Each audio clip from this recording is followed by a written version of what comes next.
जय श्री कृष्णा। राधे राधे। षटतिला एकादशी की व्रत कथा। षटतिला एकादशी का व्रत सभी एकादशियों के व्रत में सबसे महत्वपूर्ण माना जाता है। इस एकादशी के व्रत में भगवान विष्णु का पूजन तिल से करने का विधान होता है। इस दिन पूजन में तिल के 6 उपाय किए जाते हैं और इस कारण ही इस व्रत को षटतिला एकादशी कहा जाता है।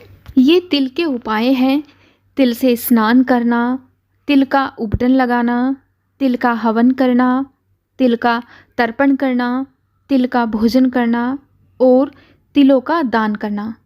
ये तिल के 6 प्रकार के उपयोग बताए गए हैं जिन्हें षटतिला एकादशी के दिन जरूर करना चाहिए। इसे करने से व्यक्ति के सभी प्रकार के पाप नष्ट हो जाते हैं और अंत में मोक्ष की प्राप्ति होती है। भगवान विष्णु की तिलों से पूजा करने के बाद व्रत कथा का पाठ करना चाहिए अथवा सुनना चाहिए और पूजन के अंत में भगवान विष्णु की आरती करके पारण के समय तिल का दान अवश्य करना चाहिए। ऐसा करने से भगवत कृपा की प्राप्ति होती है। आइए अब सब सुनते हैं सभी मनोकामनाओं को पूर्ण करने वाली षटतिला एकादशी की व्रत कथा।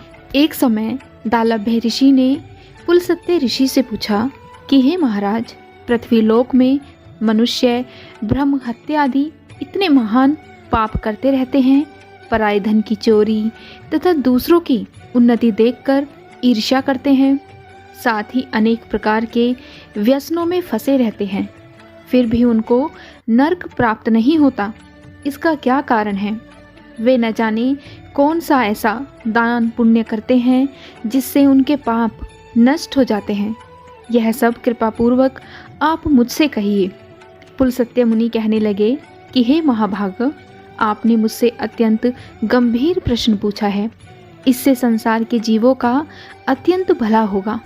इस भेद को ब्रह्मा, विष्णु, रुद्र तथा इंद्र आदि भी नहीं जानते, परंतु मैं आपको यह गुप्त तत्व अवश्य बताऊंगा। उन्होंने कहा कि माघ मास लगते ही मनुष्य को स्नान आदि करके शुद्ध रहना चाहिए।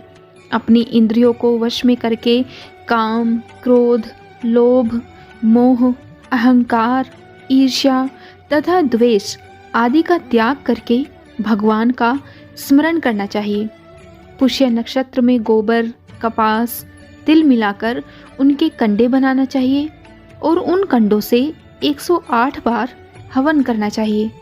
उस दिन मूल नक्षत्र होना चाहिए और एकादशी तिथि हो तो अच्छे पुण्य देने वाले नियमों को अवश्य ग्रहण करें।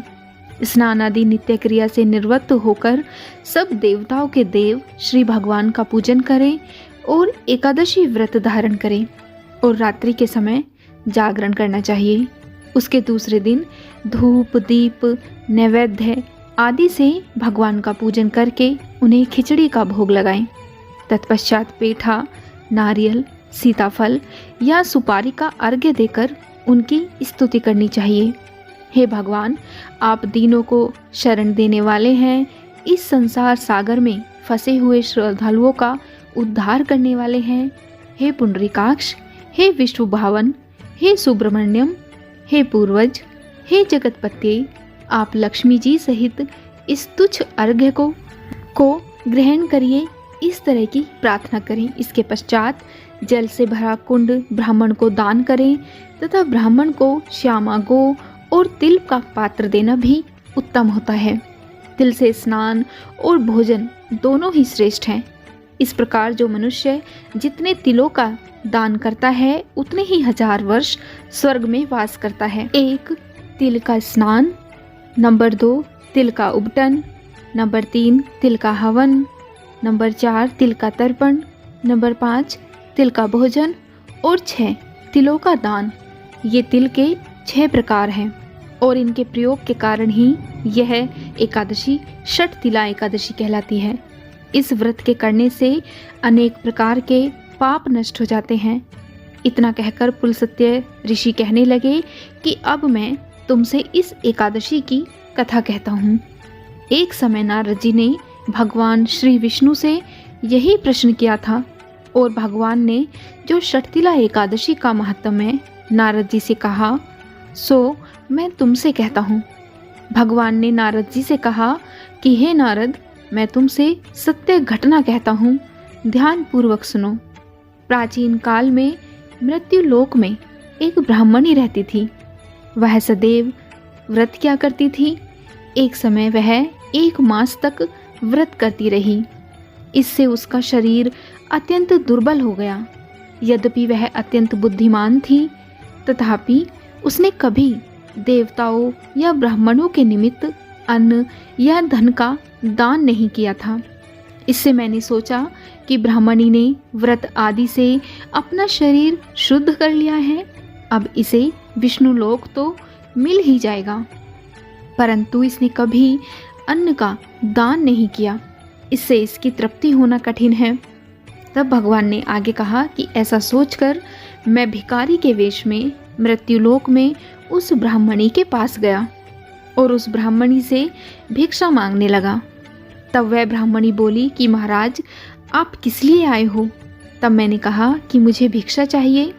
इस पर उसने एक मिट्टी का ढेला मेरे भिक्षा पात्र में डाल दिया। मैं उसे लेकर स्वर्ग में लौट आया। कुछ समय बाद ब्राह्मणी भी शरीर त्याग कर स्वर्ग में आ गई। उस ब्राह्मणी को मिट्टी का दान करने से स्वर्ग में सुंदर महल मिला, परंतु उसने अपने घर को अन्न आदि सब सामग्रियों से शून्य पाया। तब वह घबराकर मेरे पास आई और कहने लगी कि भगवान, मैंने अनेक व्रत आदि से आपकी पूजा की, परंतु फिर भी मेरा घर अन्न आदि सब वस्तुओं से शून्य है। इसका क्या कारण है? इस पर मैंने कहा कि पहले तुम अपने घर जाओ, देव स्त्रियाँ आएंगी तुम्हें देखने के लिए। पहले उनसे षटतिला एकादशी का पुण्य और विधि सुन लो, तब द्वार खोलना। मेरे ऐसे वचन सुनकर वह अपने घर गई। जब देवी स्त्रियाँ आई और द्वार खोलने को कहा तो ब्राह्मणी बोली कि आप मुझे देखने आई हैं, तो षटतिला एकादशी का महात्म्य मुझसे कहो।